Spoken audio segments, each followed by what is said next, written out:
ঢাকা বিশ্ববিদ্যালয়ের সেই বিশাল মাঠটা যেন সেই দিনটা বিশেষভাবে উজ্জ্বল ছিল। ভর্তি পরীক্ষার ফল প্রকাশের পর প্রথম দিন, সবাইয়ের মুখে উত্তেজনা, কৌতূহল আর একটু ভয়ও। আরিয়ান হাঁটছে, কাঁধে ব্যাগ, চোখ ঘুরছে এদিক ওদিক। মেয়ে দেখলেই হাসে। কেউ হাসলে মনে করে প্রেমে পড়েছে, কেউ না হাসলে ভাবে অহংকারী।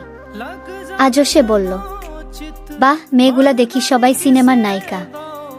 আসসালামু আলাইকুম, আমি আরিয়ান।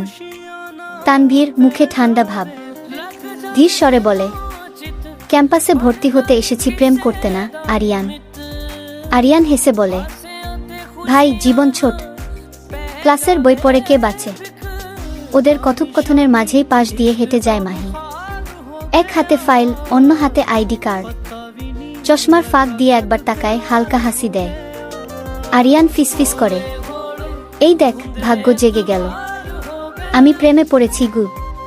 তানভীর চোখ ঘুরিয়ে বলে, তুই রোজ প্রেমে পড়িস, ওর নামটাই জানিস? আরিয়ান বলে, জানবো না? ওর নাম মাহি। আমি এখন থেকেই ওর ফেসবুক খুঁজতে বসবো। সেদিন দুপুরে ক্লাস শেষে ওরা তিনজন একই টেবিলে বসে লাঞ্চ করলো, এক অচেনা বন্ধুত্বের শুরু।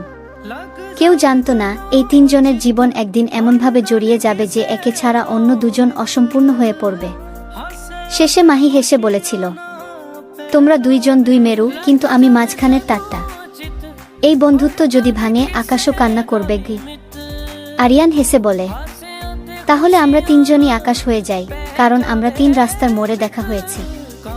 আর ঠিক তখনই ক্যাম্পাসের ছাদের উপর দিয়ে বৃষ্টি নামল। এক অজানা শুরু, এক গোপন গল্পের প্রথম পৃষ্ঠা খুলে গেল।